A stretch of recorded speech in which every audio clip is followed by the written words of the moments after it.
السلام عليكم ورحمة الله وبركاته. اهلا بيكم في فيديو جديد من قناة نانو كروشيه. النهاردة ان شاء الله هنعمل مع بعض الشنطة اللي شفت صورتها في اول الفيديو. هنعملها باللونين دول. هي يعني الشكل بتاعها على لونين، لو حابة انت تعمليها بلون واحد براحتك طبعا. هستخدم خيط حرير سلسلة او سلسلة حرير اهو. هو بيكون رفيع كده وليه لمعة، ممكن تكون مش واضحة اوي في الكاميرا، لكن هو في الحقيقة ليه لمعة حلوة.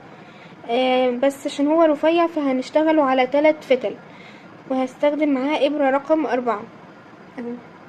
كمان هنحتاج ماركر واحنا شغالين، وبس هي دي الادوات اللي هنحتاجها عشان جسم الشنطة والغطا يعني وكده. يلا بينا نشوف الطريقة على طول.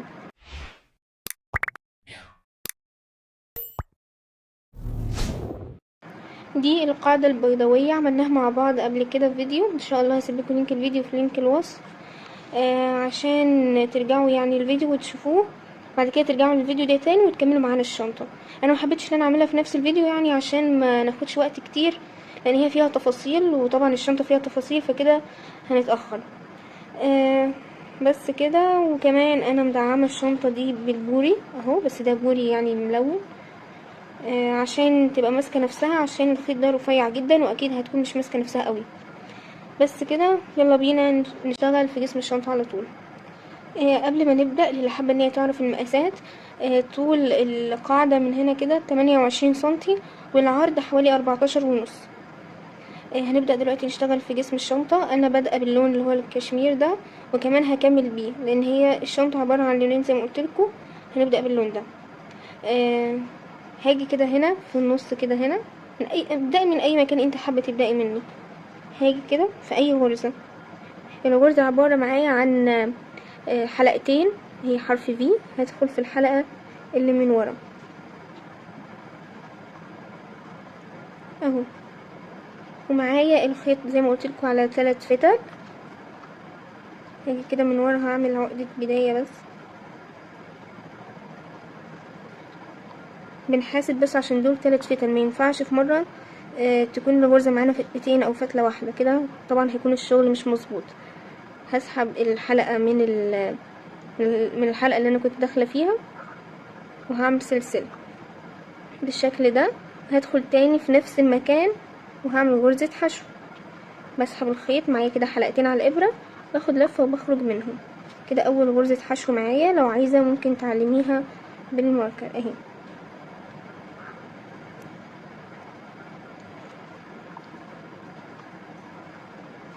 بالشكل ده تدخلي في الغرزة اللي بعدها اهي، تحت الحلقتين، وبتاخدي معاكي الخيط ده في التنظيف، يعني بتخليه فوق الابرة، تعملي غرزة حشو بالشكل ده. تفضلي ماشية بنفس الطريقة دي في كل غرزة. في كل غرزة هتدخلي وتعملي غرزة حشو، طبعا في الحلقة الخلفية كده عشان يدينا كده التانية دي عشان نبدأ شغل جسم الشنطة. وكده خلصنا اول سطر اهو. اصعب سطر في الشنطة كلها هو اول سطر ده، عشان بنشتغل في الحلقة الخلفية، بعد كده ان شاء الله هي تبقى سهلة يعني. بعد ما خلصت كده اخر غرزة، في الغرزة اللي فيها الماركر دي بشيل الماركر اهو.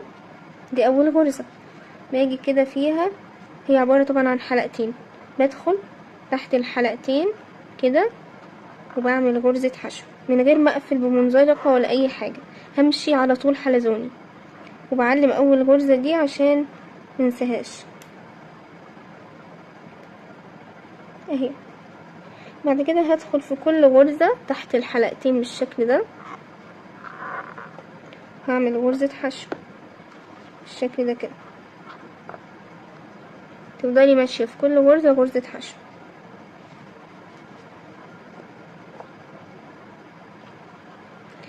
طبعا هتخلصي السطر ده كله، هتمشي هنا حلزوني مش هتقفلي، يعني هتعملي زي ما عملنا هنا بالظبط، هتمشي على طول، وفي اول غرزة بتشيلي الماركر بتشتغلي فيها، وبعد كده بتحطي الماركر تاني.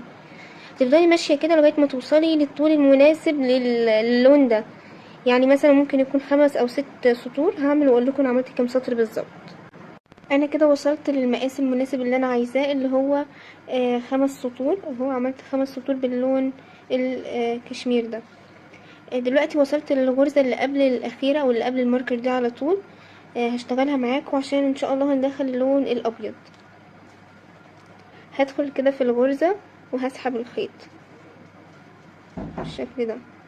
احنا في غرزة الحشو العادية بناخد لفة كده وبنكمل الغرزة، لا اما دلوقتي احنا عايزين ان احنا ندخل اللون الابيض. فبعد يعني انا كده سحبت لفة واحدة اهي كده، معايا لفتين على الابرة. بجيب كده اللون الابيض زي ما قلت لكم احنا بنشتغل ب3 لفات، فبسحب كده الخيط بالشكل ده.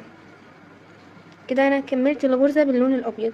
من ورا بمسك كده طرف اللون الابيض والطرف اللي كان معايا وبنربطهم كده بالشكل ده كده اهو. دلوقتي هبدأ اول غرزة في السطور باللون الابيض اهي، وبنضف معايا اللون الابيض ده اهو اللي هو الطرف ده. معلش بس هنعيد عليها كده بالشكل ده، وهسيب اللون ده مش هقصه لان احنا طبعا هنشتغل بيه تاني. وبدخل في الغرزة اللي بعدها دي اللي هي اول غرزة، وبعمل غرزة حشو عادية كده، وبقفل السطر بان انا بعلم الغرزة كده. بعد كده هكمل في كل غرزة، هعمل غرزة حشو بالشكل ده كده. هتكملي في كل غرزة حشو لغاية ما توصلي هنا للنهاية طبعا، وبتكملي عادي هنا يعني زي ما كنا شغالين، توصلي لاخر غرزة وتبدأي السطر اللي بعده. انا وصلت اهو لنهاية السطر، هعمله معاكم. اخر غرزة اهي بنكملها عادي جدا، بنعمل فيها غرزة حشو عادية بنكملها يعني. باجي في اول غرزة بشيل الماركة وبدخل فيها عادي تحت الحلقتين، بعمل فيها غرزة حشو، وكمان بحط الماركر تاني عشان منساش اول غرزة. بعد كده بكمل في كل غرزة بعمل غرزة حشو، وهكمل السطر كله. بعد كده همشي حلزوني عادي زي ما مشينا الاول، وهعمل كمان 5 صفوف. طبعا انت بتعملي العدد اللي انت عايزاه، لو عايزاها تكون اكبر من كده براحتك، لو عايزاها كمان اصغر كمان براحتك. بس كده هكمل ال5 سطور. وبعد كده هندخل اللون اللي هو اللي ابتدينا بيه ده، هندخله تاني ونفضل ماشيين كده جزء باللون ده وجزء باللون ده لغايه ما نوصل لطول الشنطه المناسب، اللي هو يعني بيشيل الكتب. او لو عايزاها تكون يعني مش الكتب او كده، برضو بتشوفي الطول المناسب اللي انت عايزاه. هوصل للطول المناسب وارجع لكم. ورجعت لكم بعد ما وصلت للطول، يعني هو مش الطول اللي احنا عايزينه بالظبط، بس هنعمل حاجة يعني في الطول ده. بعد كده نرجع ونكمل شغل في الشنطة. انا عملت هقول لكم عملت كام وحدة يعني، او كام يعني. هو السطر 5 سطور عبارة عن هنعتبرهم وحدة، 1 2 3 4 5 6 7 8 والتاسعة عملت فيها سطرين بس.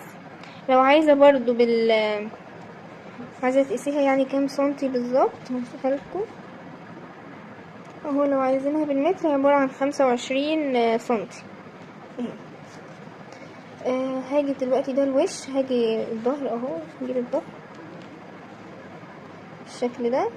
هنعمل هنا جيب للشنطة، بس هيكون جيب كبير شوية من ورا، بحيث ان هو يكون زي يعني ايه سوستة كده للشنطة، بحيث ان ممكن الطفلة او الطفل يحطوا فيها كراسة او قلامة او اي حاجة، بس تشيل يعني مثلا كراسات او كده، فيكون كبير. فهنعمله دلوقتي مع بعض. هبص كده هنا الجزء ده. انا هبدأ الجيب من اول هنا، وهشوف هنا جزء قد ده بالظبط، وهنهي عنده الجيب عشان اظبط معايا كده المقاسات. بقيس الجزء ده بالمتر كده 7 سنتي. بجيب كده هنا المتر برضو، بقيس 7 سنتي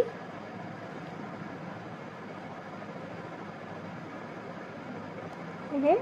هيكونوا تقريبا كده عند الغرزة دي. بصوا برضو لو في غرزة زيادة او غرزة ناقصة مش هتعمل حاجة، لان غرز الشنطة دي صغيرة جدا عشان الخيط رفيع، فالغرزة ممكن ما تبانش قوي. فاهو فهعد دلوقتي، هعد دول كام غرزة بالظبط اللي هم الغرز اللي في النص. انا معايا هنا في النص 25 غرزة حشو. دلوقتي هقرب بس الصورة. عندي الغرزة اللي واقفة عندها بالظبط.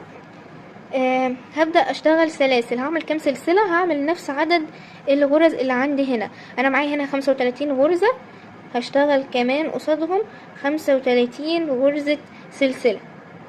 معايا كده 35 غرزة سلسلة اهم. طبعا انت على حسب العدد اللي معاكي بتعملي السلاسل. في الغرزة اللي فيها الماركر دي بالظبط هشيله كده وهدخل فيها وهعمل غرزة حشو بالشكل ده كده. بعد كده هكمل في كل غرزة غرزة حشو عادي جدا، دوران كده لغاية ما نوصل هنا تاني للغرزة اللي عند السلاسل. يعني بنمشي في كل غرزة غرزة حشو طبيعي جدا زي ما كنا شغالين. انا وصلت هنا للغرزة اللي قبل السلسلة، بس هي اتفكت بس اعملها معاكم. دي الغرزة بالظبط اللي قبل السلسلة، ودي السلاسل بتاعتنا. هنشتغل فوق كل سلسلة هنعمل غرزة حشو. ادي اول سلسلة اهي، بدخل جواها وبعمل غرزة حشو بالشكل ده. تفضلي ماشية نفس النظام ده في كل غرزة هتعملي غرزة حشو، وطبعا بالتالي هيرجع لك نفس العدد اللي كان معاكي، اللي هو هنا كان 35، يرجع لي نفس العدد. وبس كده هتمشي على كل السلاسل لغاية ما تخلصيها، وتكملي بعد كده الاسطر بتاعتك بنفس الطريقة فوق كل غرزة حشو غرزة حشو. احنا بس عملنا الفتحة دي في النص، وهكمل المجموعة دي اللي هي 5 سطور يعني. نرجع ونشوف ايه الخطوة اللي جاية.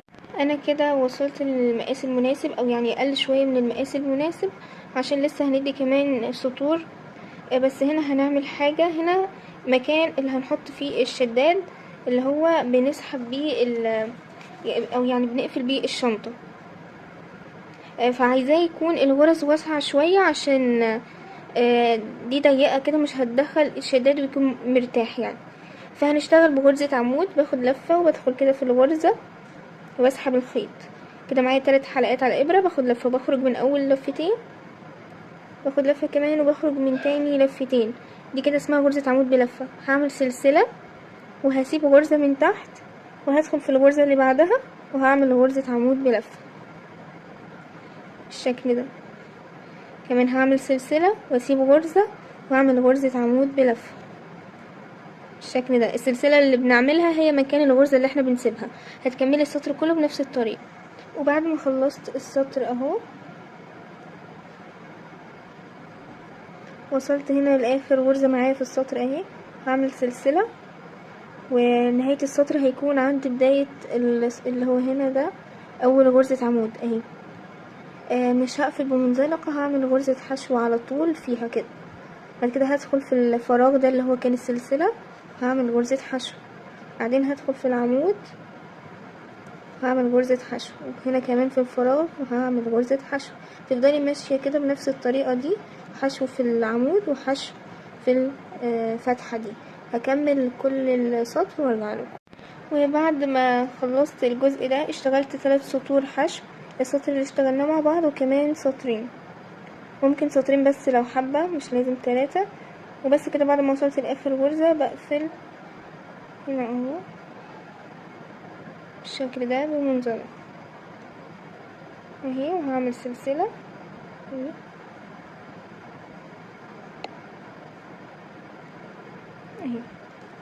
وهنضف الخيط هنا تحت الغرز اهو. ده كده شكل الشنطة. ده الوش والظهر اللي هو فيه الفتحة، سوري معلش، الظهر اللي فيه الفتحة دي بتاعة الجيب اهو. الجيب هيكون عبارة عن اهو. هو عبارة كده يعني زي كيس اهو. بتاخدي بتقيسي عرض الشنطة بالظبط وبتعمليه على قده. زي ما قلت لكم عايزة الجيب يكون كبير، وبخيط قصاص ده هنا في الجزء ده عشان بعدين لما نيجي نخيطها في الشنطة ما تكونش يعني ما تتعبناش يعني. ده ظهر الجيب يعني اهو، اللي هيكون باين اللي هو الجزء ده. هو مش هيبان قوي يعني، بس لما تيجي تفتحي اللي هيبان اللي هو ده الظهر بتاعه اهو. ولما نيجي نخيطه في الشنطة. هنجيب كده الشنطة على الظهر بتاعها وهندخل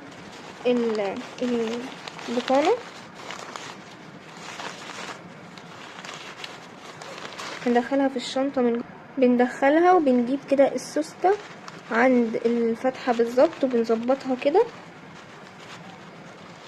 بالشكل ده. تقدري يعني تظبطي فيها كده وتتخيط بحيث يعني ايه كده تتخيط هنا حوالين السوستة كده بالظبط كده. انت بتكوني ثبتي الجيب كده عشان لما تيجي تفتحي السوستة، بس طبعا يعني هتبقى مظبوطة معاكي عن كده، انا بس عشان لسه مش مخيطاها. تيجي تفتحي السوستة تفتحيها كده، تدخلي ايدك وادي الجيب بس كده. هخيط الجيب وارجع لكم. بصوا يا جماعه، قبل ما نخيط الجيب يعني بعد ما نخيطه خالص، الخطوه اللي بعدها هي بتكون البطانه نفسها. اهي البطانه سهله جدا، هي عباره عن زي كيس كده اهو. بتقيسي طول وعرض الشنطه وبتعمليه مظبوط عليها، متخيط اهو على القلبه العدله اهي. بس كده. ولما تيجي تدخليه في الشنطة بتدخليه بنفس طريقة الجيب، بتدخليه كده جوه الشنطة، لكن الفرق ان انت الجيب بتخيطيه هنا، لكن البطانة بتخيطيها من فوق هنا تحت الفتحات دي هنا بالإبرة اهو انا دخلته اهو.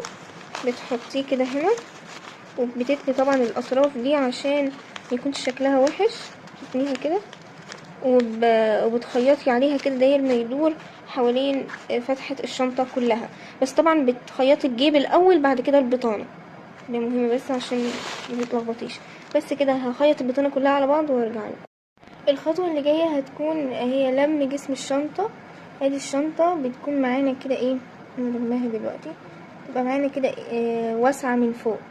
باجي من النص بالظبط هنا بظبط ايدي او يعني بظبط الشنطه كده ان هي تكون في النص، وبدخل الجنبين دول كده بحيث ان هي معلش هي الكاميرا هتتهز شويه تبقى من فوق كده ايه متنيه بالشكل ده اهو.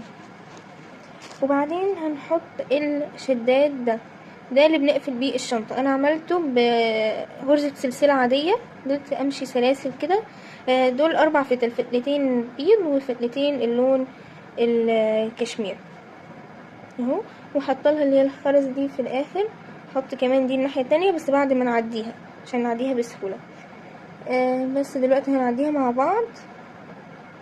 بس لو عايزه يعني دي مقاسها يعني بصي بتحطي كده على الشنطه بتاعتك، بتلفيها حوالين الشنطه كده بالشكل ده وبيزيد معاكي شويه كده بينزلوا، هي كده مظبوطه. وبرده لو عايزه بالسنتي حوالي 75 سنتي. دلوقتي هندخلها مع بعض هنا في الفتحات دي. دلوقتي عشان نظبط الخيط او يعني الشداد بتاعنا في النص بالظبط، بتعدي انت معاكي كام فتحة هنا من قدام. انا معايا 19 فتحة. فهسيب كده اول 9 اهو، 1 2 3 4 5 6 7 8 9 تمام. هنا هنعد 9 هنوصل لغاية هنا بالشكل ده. هيتساب معانا الفراغ اللي في النص ده. فهاجي كده اهو، بس معلش هنعدهم تاني 1 2 3 4 5 6 7 8 9 اهي 9. بدخل كده من جوه وبسحب بأي إبرة، بسحب كده لا هنسحب من الناحية التانية اهو الشداد بالشكل ده اهو. بعدين مش هنشتغل بعدد معين، احنا بندخل كده على حسب يعني بتحددي كده بعينك وبتدخلي الشداد. هيجي مثلا من هنا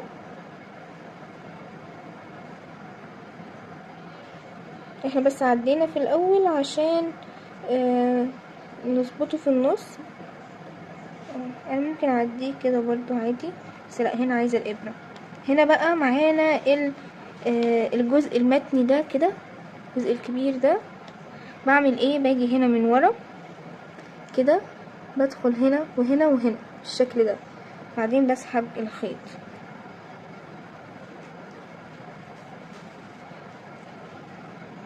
اهو ده شكله. بعدين باجي من ورا يعني بس الاول كده هنفرط الخيط كده عشان وده شكل الجيب من ورا اهو. اوريكم بالمره بعد ما خيطناه كده اهو افتحها لكم بس تشوفوا اهو. الجيب من جوه كبير، هو واصل لاخر الشنطة عشان ده يبقى زي جيب كده زيادة للشنطة لو حابة البنت او الولد يحط فيهم الكراسات وكده يعني. بس كده.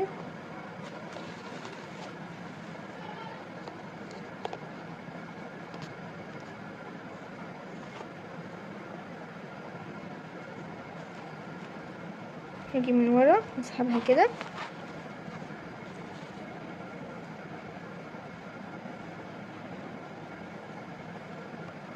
الجزء اللي من ورا ده بيكون كبير شوية كده، ندخلها هنا مثلا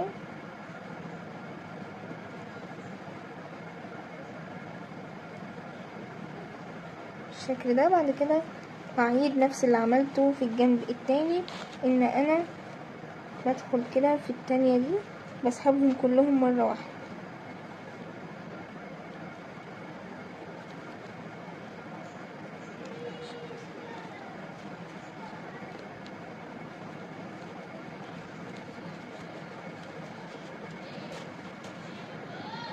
اسحبها كده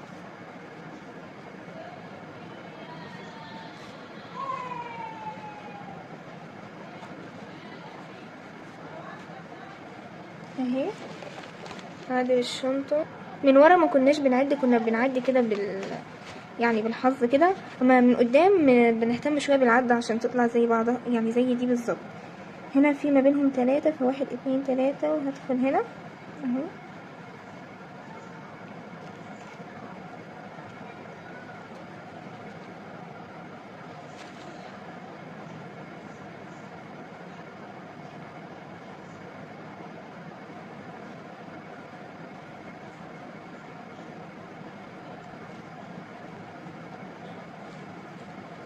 اهي ده شكلها.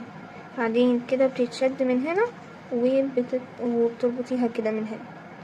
دلوقتي معلش، دلوقتي هنحط الخرزة دي اهي بالشكل ده كده.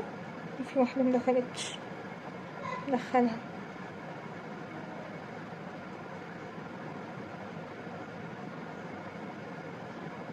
اهي، وبنوصلها كده لأول السلسلة. بعدين بنقفل عليها بان احنا بنزنقها كده بالربط.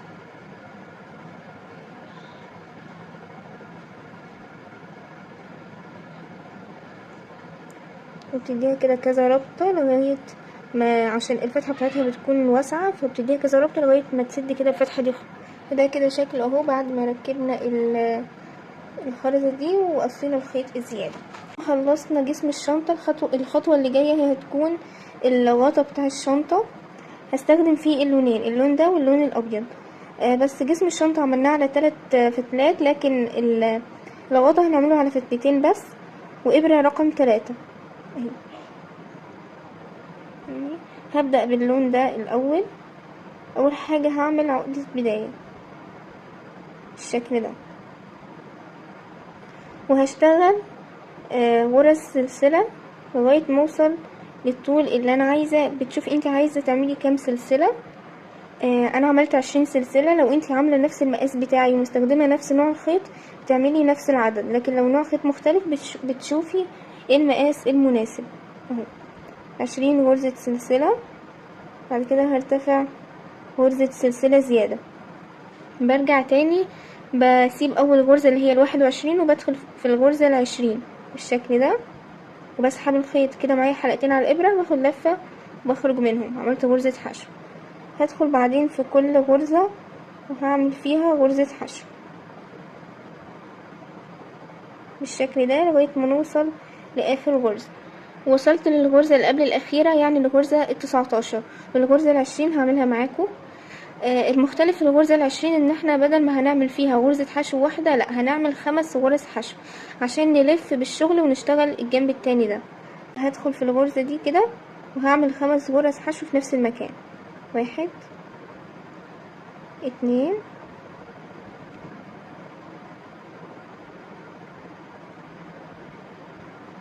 3 بناخد معانا الخيط ده في التنظيف كده 4 5 وبسحب كده الخيط ده كده معايا 5 غرز حشو في نفس المكان. بنرجع ادي دي السلسلة اللي ابتدينا بيها الشغل اللي هي 20 سلسلة. اشتغلنا في اول سلسلة اللي هي 20 معانا 19 غرزة.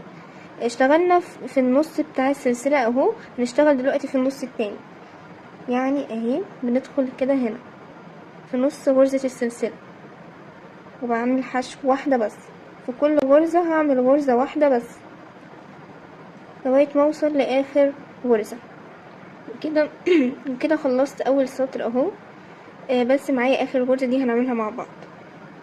ما تنسوش اهي الغرزة دي الغرزة ال20. لو انتي بتلخبطي او مش عارفة شكل الغرزة كويس تعدي الغرزة اللي معاكي. لازم يكون معاكي 20 غرزة او 19 غير الغرزة المجمعة دي.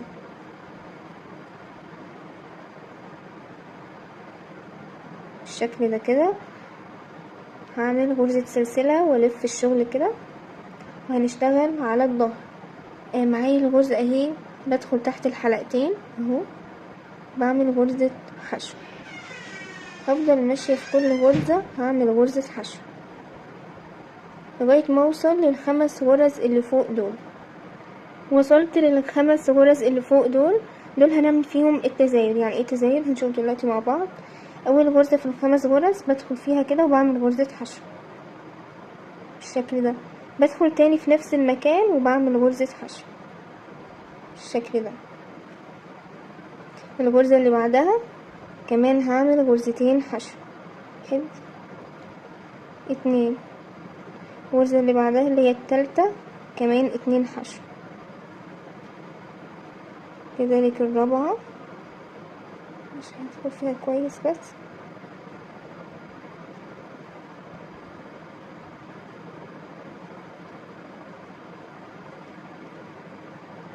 وكمان ال5 كده ال5 غرز. في كل غرزة اشتغلنا غرزتين. نتأكد بس 1 2 3 4 5 اهو. في ال5 غرز عملنا في كل غرزة غرزتين. بعد كده هكمل عادي في كل غرزة هعمل غرزة حشو واحدة لغاية ما اوصل لنهاية الدور. وكده يكون السطر انتهى. هنبدأ السطر اللي بعده. بعمل غرزة سلسلة وبلف الشغل وزي بداية اي سطر بمشي في كل غرزة بعمل غرزة حشو لغاية ما اوصل هنا. وهرجع لكم. انا كده وصلت للجزء بتاع التزايد اللي عملناه هنا. مش هنعمل حاجة. هنمشي في كل غرزة واحدة بالشكل ده. يعني السطر ده مفيهوش تزايد. انا بس حبيت ان انا اوريها لكم وانا بعملها عشان تشوفوها. بس كده في كل غرزة همشي غرزة حشو يعني لغاية اخر السطر كده. بكون خلصت السطر ما عدا اخر غرزة. اخر غرزة دي هنعمل فيها حاجة مختلفة بس لان احنا هندخل اللون الابيض. لان زي ما قلت لكم انا بشتغل باللونين. فهدخل كده في الغرزة بتاعة الحشو اهي وبسحب الخيط كده. معايا حلقتين على الابرة. الغرزة العادية باخد لفة وبخرج كمان من الحلقتين، لكن لا انا هخرج باللون الابيض ده بالشكل ده كده. وباجي كده من ورا باخد طرف الخيط الابيض مع اللون اللي انا كنت شغالة بيه واديهم كده ايه رابطة مع بعض عشان اثبت الشغل بالشكل ده. دلوقتي خلاص هشتغل باللون الابيض فهرتفع السلسلة باللون الابيض وهلف الشغل. هاخد معايا اللون الخيط الابيض ده للتنظيف. في التنظيف بخليه فوق الابرة وبدخل الابرة كده بالشكل ده وبعمل غرزة حشو. بسحب كده الخيط. كل ده بعدين يعني هنخبيه لما نيجي نعمل حشو. هنشوف دلوقتي بعد ما نخلص الغطاء. بدخل بعدين في كل غرزة وبعمل فيها غرزة حشو لغاية ما اوصل لجزء التزايد اللي فوق. وصلت هنا لجزء التزايد. اقولكوا فين بالظبط. شايفين اخر غرزة اول غرزة تزايدنا فيها اللي هي دي. بتكون فيها غرزتين كده. اشتغلت حشو على الغرزة الاولى ودلوقتي هنعمل التزايد في الغرزة التانية. طبعا احنا اشتغلنا سطر بعد التزايد بس احنا فاهمين برضو الغرزة يعني اهي بالظبط اللي فوق الغرزة اللي احنا عايزينها بالظبط. لو انت بتتلخبطي ممكن تعلمي بالماركر. معايا غرزة الحشو اهي اللي هي التانية في التزايد، بعمل فيها 2 حشو بالشكل ده. الغرزة اللي بعدها هدخل فيها وهعمل غرزة حشو واحدة بس. الغرزة التالتة هعمل فيها غرزتين حشو، بعد كده واحدة، تفضلي ماشية كده غرزتين وغرزة، وكده خلصت التزايد. بان انا عملت 5 غرز فيهم تزايد، بس في ما بين كل غرزة والتانية في غرزة حشو واحدة، يعني اهو 1 2 3 4 5 ما بينهم غرزة حشو واحدة. بعد كده هكمل في كل غرزة غرزة واحدة بس لغاية ما نوصل لاخر السطر. انا خلصت السطر اللي قلنا عليه وارتفعت سلسلة واشتغلت السطر اللي بعده في كل غرزة غرزة حشو واحدة، يعني سطر ثبات زي ما عملنا هنا في اللون ده. اشتغلنا سطر تزايد وسطر ثبات، فهنا نفس الحكاية سطر تزايد وسطر ثبات، يعني ما بعملش فيه تزايد. ما حبيتش بس اصوره يعني، او يعني عشان هو مفيهوش اي غرز هنعملها. السطر اللي بعده بعمل سلسلة، بلف الشوك، نفس الحكاية، بعمل غرز حشو لغاية ما اوصل لجزء التزايد. انا وصلت كده لجزء التزايد. وصلت فين بالظبط؟ للغرزة الاولى من غرزتين التزايد اللي قبلها في السطر، اللي يعني التزايد اللي قبل ده اشتغلنا في الغرزة التانية، المرة دي في الاولى. بصوا انا ما عنديش قانون محدد بمشي عليه، بس انا عايزاها تطلع مظبوطه ويكون بدايه التزايد مع نهايه التزايد بالظبط يكونوا قصاد بعض. فما بحددش بالظبط انا بقف فين، يعني انا بشوف التزايد هو قصاد بعض هنا بقول خلاص كده مظبوط. بس يعني لو انتي حابه ان انتي تمشي على تكرار معين، سطر التزايد بيكون في الغرزه التانية وسطر بيكون في الغرزه الاولى لو انتي عايزه يعني تمشي بالظبط. بس كده عشان منرغيش كتير. بس في الغرزة اللي عليها الدور تزايد بعمل غرزتين حشو بالشكل ده. بعد كده بعمل غرزة حشو واحدة، وفي السطر اللي بعده كمان سوري في الغرزة اللي بعدها كمان غرزة حشو واحدة. بعد كده هعمل غرزتين حشو في نفس المكان، بعد كده غرزة وكمان غرزة في اللي بعدها، بعد كده 2 حشو في نفس المكان. يعني بمشي غرزة فيها تزايد واتنين لا، غرزة فيها تزايد واتنين لا. هكمل ال5 تزايد وارجعله. وصلت كده لاخر غرزة في التزايد. برضو عشان بس اكد لكم كلامي ان هنا في اللون سوري في سطر التزايد هنا اللي قلتلكوا عليه الاول ان احنا اشتغلنا في الغرزة التانية من التزايد، بالتالي خلصنا في الغرزة كمان هنا التانية في التزايد، فاهميني؟ في السطر ده ابتدينا من الغرزة الاولى وكمان خلصنا في الغرزة الاولى، يعني نفضل نعكس كل مرة. لو انتي متلخبطه من الطريقه دي ومش فاهمه، امشي زي ما قلتلك ان التزايد يبقوا قصاد بعض بالشكل ده. بعد كده هكمل في كل غرزه غرزه حشو واحده لغايه ما اوصل لنهايه الدور. خلصت السطر واشتغلت اللي بعده اللي هو السطر الثبات. بصوا انا كل مره بعد يعني اعرفوا ان بعد سطر تزايد في سطر ثبات، فحتى لو ما عملتوش قدامكم انتوا عارفين ان بعد كل سطر تزايد في سطر ثبات. وصلت لنهاية السطر كده. اخر غرزة هنشتغلها مع بعض عشان هنغير اللون ونشتغل باللون التاني ده.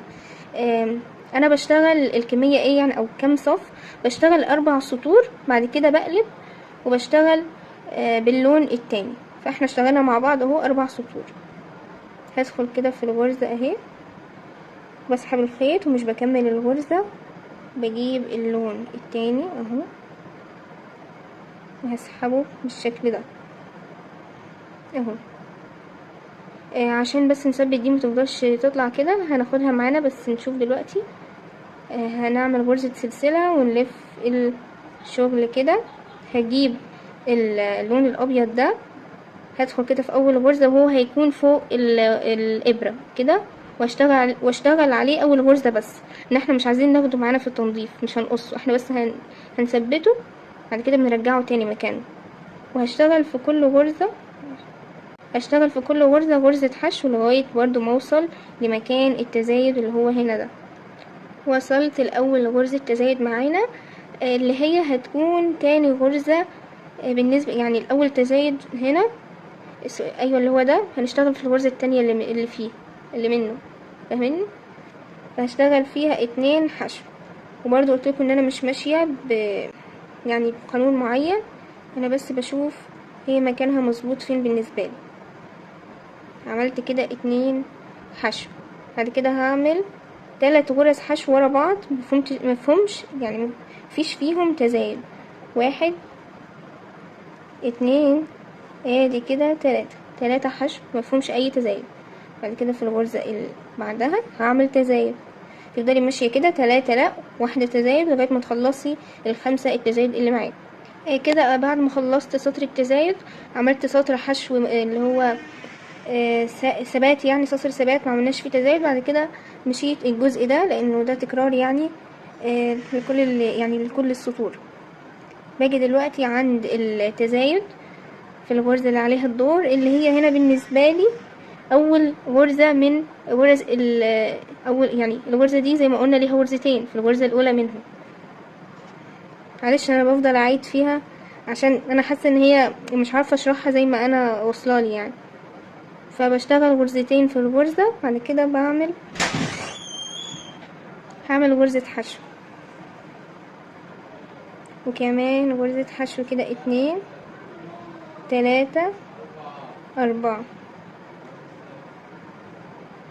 كنا شغالين في التزايد اللي قبل ده 3، دلوقتي ده 4.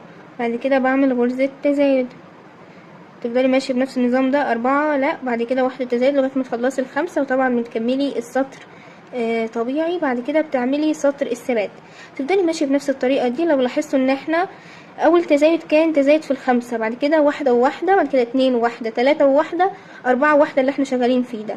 بعد كده هنعمل اللي هو الثبات، بعد كده 5 وواحدة ثبات، 6 وواحدة، لغاية ما توصلي لطول وعرض الغطا المناسب. انا وريتكم طريقة التزايد بالتفصيل في كل السطور، يعني كمية كويسة اهي. هتفضلوا ماشيين بنفس النظام ده لغاية ما توصلي زي ما قلت لكم يعني الطول والعرض المناسب. هوصل وارجع لكم. خلصت اهو كده الطول، يعني المقاس المناسب للغطا. عملت 6 وحدات اهو، 1 2 3 4 5 6 وسطر زيادة ده فيه تزايد. دلوقتي هنعمل مع بعض اخر سطر في الغطا.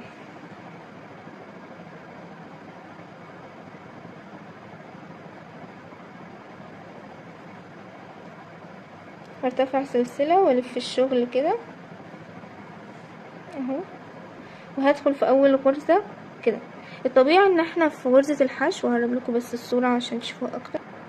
احنا في غرزة الحشو العادية بنسحب الخيط كده، لكن لا دلوقتي انا هعمل غرزة حشو عكسية، يعني بخلي الابرة فوق الخيط واسحبه كده.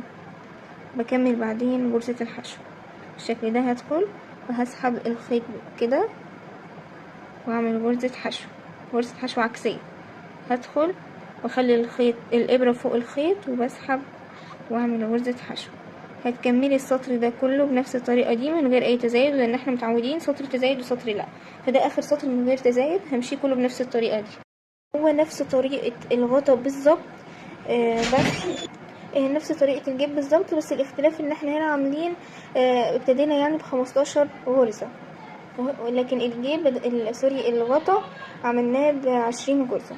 هو بيتحط هنا مكانه لونه ابيض، بتظبطي كده المكان حسب ما انت عايزة، وبنشبكه كده من هنا. ممكن تشبكيه بالخياطة بإبرة التنظيف دي، يا اما بالمنزلقة بالإبرة. لو مش حابة المنزلقة ممكن تعمليها زي ما انا هعملها دلوقتي بإبرة التنظيف اهي. دخلت حطيت الخيط هنا في إبرة التنظيف، وهتيجي كده من جوه تطلعي الخيط وتدخليه تاني كده في الغرز دي، وطبعا بتثبتيه في الشنطة كده الجزء ده كله.